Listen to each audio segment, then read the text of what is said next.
Public and private sector, hidden D&I lessons and untapped synergies, a very important topic to address at a conference like ours. Here to talk to us, Nina Gabryś, Municipality of Krakow, the Mayor's Plenipotentiary for Equality Policy, no less. Hello, Nina. Hello, hi. Thank you for having me. And thank you for joining the conference. Krakow has been a very important partner of this event for the past 6 years. So again, a big thank you for that. Let us start. It's obvious for us it's profitable and good for the city to invest in diversity. So conferences like this help us to build a better future with business. And it's very, very important. I should imagine that the past few years have been super important on Krakow's journey to the fact alone that there is a dedicated function like yours, Nina, is proof of intention, at least. But let me start with saying what is obvious for many, that much of the D&I conversation is taking place in the private sector primarily, and it's probably fair to assume that a lot more could be brought to the table in terms of actual value, quality improvement by better understanding of what's happening in the public sector and what could be shared through cooperation, closer cooperation. Could you comment, please? Yes, I think it's very important to underline that public sector is obviously a place of work, and we hire thousands of people in scale of the country. In Krakow, it's only in City Hall is 3,000 employees. So we are talking big numbers, and we are talking about a place where we have employees for 15, 20 years. We are now starting to learn to implement more inclusive policies inside of the City Hall. We are not only talking about building equality policies that are concerning citizens of our cities, but also we are thinking of our employees. And what I personally believe, when I think private sector learned that happy employees mean only profits to the company. And I think public sector should also be a partner in this conversation and acknowledge that happy employees, happy public administration employees also mean better administration and better cities and better country in the larger scale. So I think it's a very needed conversation how public sector is implementing diversity and inclusion policies, how public sector is dealing with work and life balance solutions, how public sector is addressing the equal representations of men and women, pay gap, and so on. And I think a lot of those practices we learn from business, but I think some of our solutions can be also a lesson for business. So that cooperation, that exchange is crucial in the long term, I think, thinking about this. Nina, I have a lot more questions I would very much like to ask you. Let me start with this one. What do you think the private sector could learn from the public sector? Because one would assume that the learning has been going the other way around. But what do you think are some important lessons that the private sector could learn from what you're doing? Well, I think a lot of things that companies are now very proud and rightfully so of is, for example, having a high numbers of employees with disabilities present in the companies. For example, public sector has been obligated to have minimum 6% of employees with disabilities as a norm. For example, we have also very strict and public regulations of how what kind of earnings can we expect in public sector, and that also enables us to more to follow the pay gap maybe more closely. We also have, I think, in public sector something that would be very helpful for private sector, because I hear and I read that a lot of companies are dealing with the problem of rotation of employees. We have employees for 20, 15 years. So I think we are doing something right in public administrations, but we have also many, many things to learn. And I think it should go Well, both you never ways. know, Nina. It can go both ways. Either you're doing something right, or you're just creating a perfect comfort zone for a lot of people. Which is it? Well, that's a question to be answered. I think our important issue to address is how to engage younger employees, also to be attracted to the public sector. I think it's also very often a place for work that if you search for a work with mission and a goal. And I also think it's important to underline that in public sector we see much more women presence. So, for example, Krakow City Hall has 60% of women in higher positions as directors of the department. So I think it's also something that is worth analyzing further. It absolutely is. Tell me, Nina, in the past few years, which, as I said, have been quite revolutionary in a sense, because Krakow has been very active, emphasizing the importance of DEI, what are you most proud of after the past 2, 3 years, looking at the city and its efforts?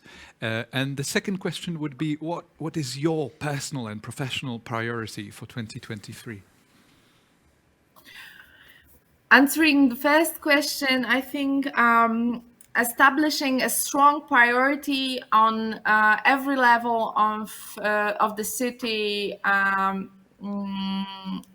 as equality goes, it's I think that's a good sign of progress. And from this year, I think gender equality plan is something I think Krakow can be proud of. It's a first document like this in Poland on the city level. It has four objectives: building awareness of equal treatment and counteracting discrimination and gender-based violence, introducing new work and life balances solutions. Third objective is equal representation and through the hiring process and for all employees grades, but also addressing the pay gap. And the fourth objective, for me personally, most important one, because very strategic, is as an objective that is introducing the gender mainstreaming and gender budgeting rule in Krakow. So that's a very important step towards more equal city.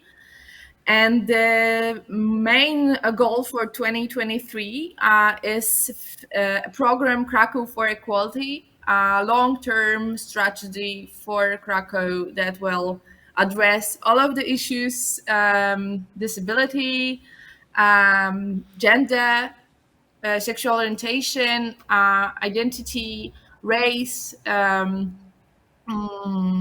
age, and all of the reasons for discrimination. We will have a long-term plan how to build a better education, how to create more equal workplace in city, but also We'll address the question of discrimination in sport, in public sphere. We will address the question of safety and public, in public sphere. So many topics, and now we are in the beginning of consultations with experts, with NGOs. So we are very eager to talk to many people who've been present in those topics for many years before us, so we can learn and address in the best way things that should be addressed. Sounds like 2023 is going to be a very busy year for you, Nina. Tell me, Yes. let's try a wishful thinking list type of a question. Well, not all of our conference participants from all around the world know this, but Krakow has undergone quite a transformative process in terms of the actual types of employment that have become extremely popular in the city. Many of you may not know that just about 10% of the city's inhabitants, residents, work in the business services industry internationally, which has grown to become a more sophisticated industry now with automation, sophisticated financial services, robotics, etc., etc. But anyway, what I'm saying here is that roughly 10%, which is, we're talking about the city of less than 1 million people. So more than 10% of its population is in more or less one business sector. But my question is about something related to it.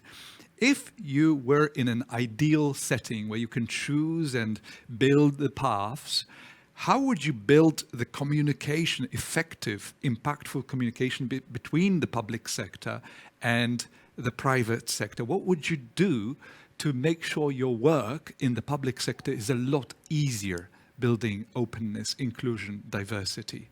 So what kind of tools, what kind of patterns, solutions, meeting formats? Because I'm sure you know that both the public sector has stereotypes about private sector and vice versa, which is only natural, right?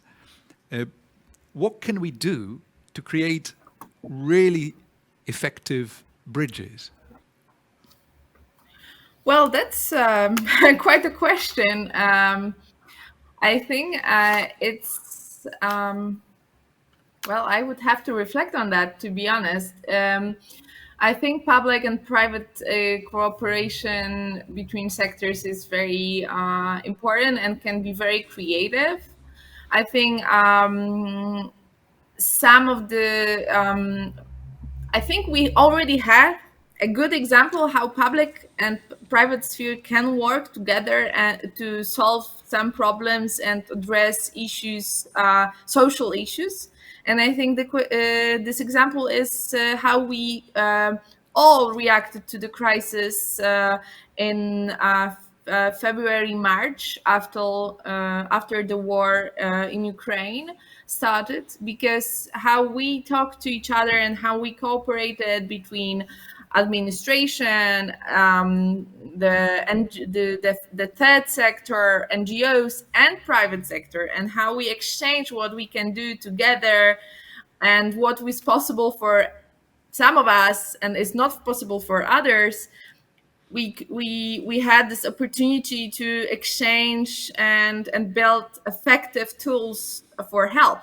For example, we couldn't do something because we are not elastic in spending public money. It takes time for us to establish some project, but for the private sector, it can be easily introduced in quicker.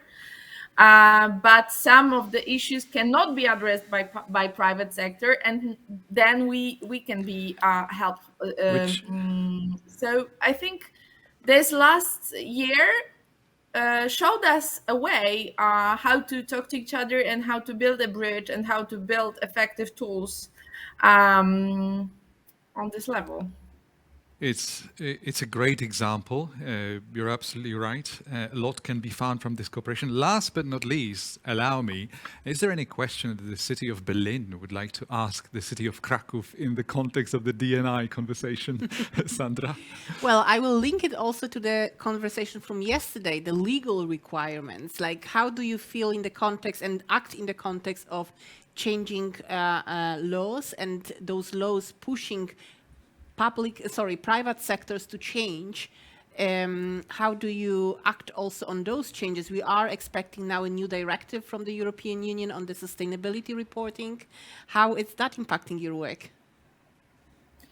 Well, I hope it will impact me majorly. You From my hope, right? perspective. Let me highlight. You said you hope.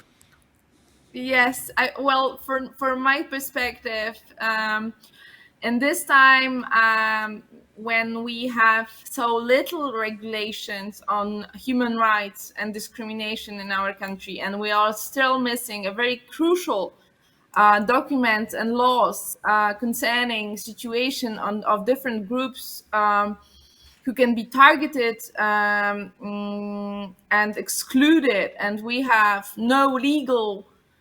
For now, we have no legal well Framework. Background. framework. Thank you for to counteract that.